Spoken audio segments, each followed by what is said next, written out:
Muy bien, 8 de la mañana, 54 minutos en línea. Estamos con Charito Rojas, quien es periodista allí en Venezuela. Buen día, ¿cómo estamos? Te saluda Pablo y Emiliano aquí en San Luis. Buenos días, Pablo. ¿Qué tal? Un gusto. Buenos días. Gracias por atendernos. Bueno, vamos a hablar de varios temas. Primero uno de ellos, algo que ha ocasionado conmoción, por lo menos aquí en nuestro país, y está relacionado a que Nicolás Maduro anunció que Venezuela halló una medicina que aniquilaría el 100% del COVID-19. ¿Qué información tenés al respecto de esto? Bueno, esto fue anunciado por el presidente Nicolás Maduro, que el Instituto Venezolano de Investigaciones Científicas había descubierto una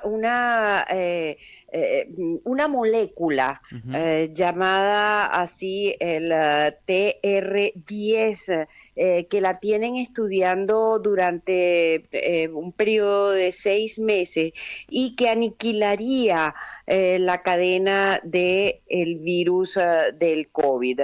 Él dice que la molécula fue aplicada para hepatitis C, pero como ustedes saben, Nicolás Maduro ni siquiera ha pisado en su vida una universidad y claro, es realmente difícil que él pueda manejar ese tema, así como no lo puedo manejar yo como periodista, que no estoy especializada en ciencia, sino en política. Pues es difícil sacar en claro qué fue lo que quiso decir Nicolás Maduro con esto, porque no fue anunciado, el tema no está manejado por un sector científico. Yo ayer en mi programa entrevisté al presidente de la Academia Nacional de Medicina de Venezuela, un médico patólogo que, por cierto, encabezó en el día de ayer el acto de exhumación del nuevo beato venezolano, el doctor José Gregorio Hernández, y él comentaba desconocer absolutamente de qué se trataba esto, que podía inferir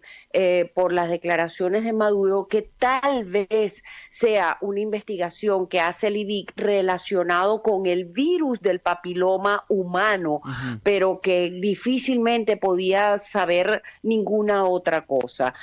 Nosotros tenemos acá en Venezuela una epidemia, igual que en todo el mundo, de coronavirus, pero del cual también conocemos su real alcance. Aunque sabemos que en todo el mundo el subregistro del número de casos es evidentemente hasta mayor que el registro oficial, por las características del virus, que en algunos casos son completamente asintomáticos, pero acá en Venezuela se maneja con el mismo secretismo que se manejan todos los asuntos de Estado. Así que realmente Charito, es difícil decir algo con respecto a esto con alguna certeza. Claro. ¿A qué crees que se debe o a qué crees o cuál ha sido la estrategia que utiliza Maduro para decir esto? Tal vez ha sido una estrategia política por catalogarlo o encasillarlo en algún sector y no desde el conocimiento, como querer, a ver, como decimos aquí los argentinos, marcar la cancha con algo que tal vez no es certero. Exactamente, nosotros lo llamamos trapos rojos. Bien. O sea, elementos distractorios en momentos políticos difíciles. Él sale con eso en el momento en que el principal preso político de Venezuela, Leopoldo López, escapa del país de una manera que todavía no está completamente determinada, pero pues sale con un asunto así que a veces parece medio loco, ¿no? Ya estamos acostumbrados a esto. Claro. Bueno, por este tema particularmente, bueno, estaremos a la expectativa obviamente de lo que pueda llegar a surgir. Por otro lado, hay cierta tensión que se empieza a marcar con respecto, en un momento se habló, y esto te lo pregunto, Charito, de la llegada de uniformados rusos, y había allí una tensión en la frontera entre Venezuela y Brasil con respecto a estos rusos que participarían en ejercicios militares junto a las fuerzas de allí de Venezuela. ¿Qué se sabe al respecto de esto? Mira, Pablo, esto no es la primera vez que lo vemos. Nosotros tenemos acá en Venezuela una cantidad que entran y salen libremente del país de elementos de inteligencia, elementos militares de Irán, de Rusia, de China.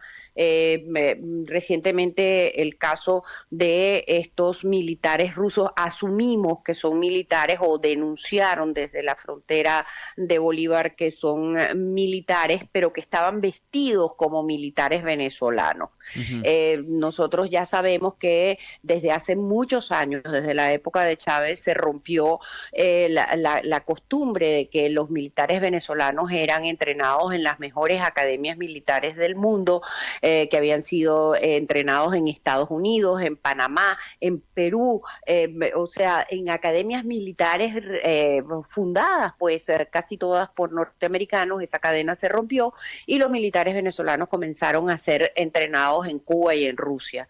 No, esas situaciones no son extraordinarias en Venezuela, Pablo, un país que está invadido realmente por elementos de otros países. Nosotros tenemos en nuestros núcleos de seguridad, como son, por ejemplo, el SAIME, que es el instituto que otorga la nacionalidad, Sí, otorga la cédula de identidad y los pasaportes a los venezolanos. Eso está controlado por cubanos. Nosotros tenemos claro, en claro. estos momentos 7 meses y medio con el SAIME cerrado, que solamente fue abierto hace una semana para dar cédula a los que van a votar en las elecciones parlamentarias del 6 de diciembre, montada por el gobierno bajo unas normas no aceptadas por ningún país democrático del mundo. Charito, con respecto a esta situación, que, a ver, si uno lo analiza desde este lugar o las imágenes que nos llegan, si un país, a ver, amenaza con eliminar a otro ante cualquier alcance de un misil, al menos suena preocupante. ¿Cómo se toma allí esta medida, este anuncio principalmente que viene de Elliot Abrams, que advirtió y dijo que Estados Unidos eliminará cualquier misil de largo alcance que Irán envía a Venezuela? Esta situación, ¿cómo se vive allí? Al menos estas repercusiones. No ha tenido ninguna repercusión esa declaración de Elliot Abrams. Ujú. De hecho, ya acá en Venezuela la situación es tan desesperada de los ciudadanos venezolanos, la situación de supervivencia, que ya estas declaraciones políticas, esta guerra de declaraciones donde no pasa nada y Venezuela sigue invadida por estos elementos y sigue tomada pues por un grupo de ciudadanos corruptos y que verdaderamente el venezolano está muy desesperanzado. Ya lo toma como intercambios de palabras. Aquí no ha pasado absolutamente nada en relación con estas declaraciones dramáticas que lanzan al aire y no se concreta absolutamente nada. Ujú.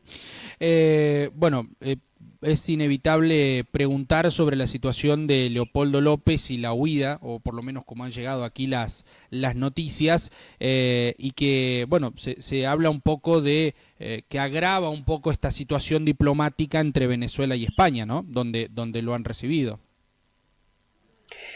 Bueno, te voy a decir algo. España ha recibido tanto a los disidentes políticos venezolanos como a elementos que nosotros los llamamos los enchufados, la cantidad de exfuncionarios y de empresarios, entre comillas, que han hecho su agosto con el dinero de Venezuela y se refugian en España, compran grandes mansiones, compran grandes propiedades en efectivo, el lavado de dólares en venezolanos en España viene siendo no solamente comentado en voz alta, sino que comprobado inclusive por denuncias allá en España que por acciones internacionales se han expropiado y se han congelado cuentas de venezolanos acusados de corrupción y lavado de dinero. Así que España ha recibido a todos Ujú. y hay que también ver el elemento que el papá de Leopoldo López tiene, el papá y la mamá tienen ciudadanía española, el Claro, papá de claro. Leopoldo López es diputado al Europarlamento que su esposa Lilian Tintori salió con sus hijos de aquí de Venezuela y vive en España ya desde hace casi 2 años. Y era el destino lógico de Leopoldo López, que por cierto llegó a España solamente con una copia de la cédula de identidad, como están muchísimos venezolanos, absolutamente sin identificación, sin pasaporte, y su salida, como dices tú, es preocupante para la dirigencia de la oposición, porque en puertas de una elección parlamentaria montada de tal manera en que la oposición no tiene ninguna oportunidad de mantener su mayoría en la Asamblea Nacional, de que la oposición va a perder la única institución que maneja desde el año 2015, pues en enero la situación política de Venezuela y de la oposición y de Juan Guaidó va a ser realmente comprometida. Claro.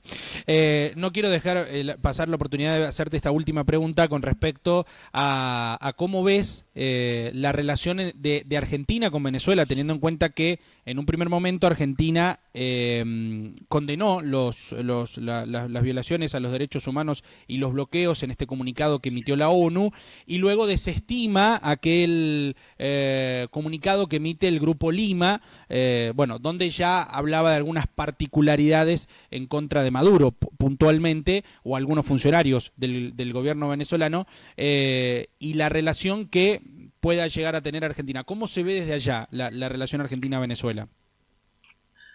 Pablo, yo no creo que Argentina, un país que ha sufrido tantas violaciones a los derechos de sus ciudadanos, que ha tenido épocas tan oscuras, que nosotros acá en Venezuela tuvimos 2 décadas en que recibimos muchísimos argentinos que venían a refugiarse perseguidos por dictaduras que violaban sus derechos, que violaban su derecho a la vida.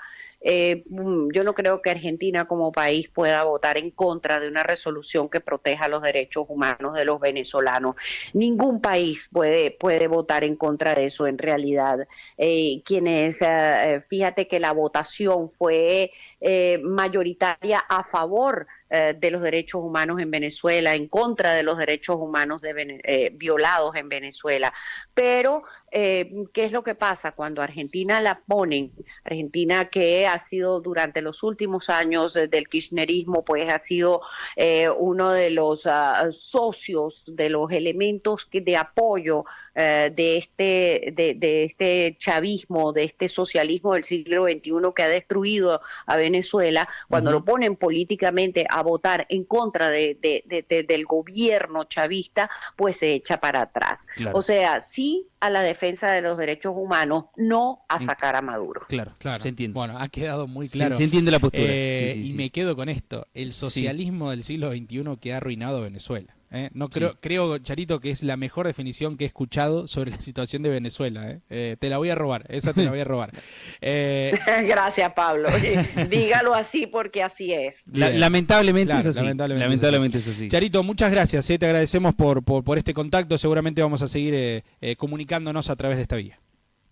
Muchas gracias, Emiliano y Pablo, por este contacto y por permitirnos esta ventana para hablar de la dramática situación de Venezuela. Un abrazo. Muchas gracias. Buena jornada. Gracias.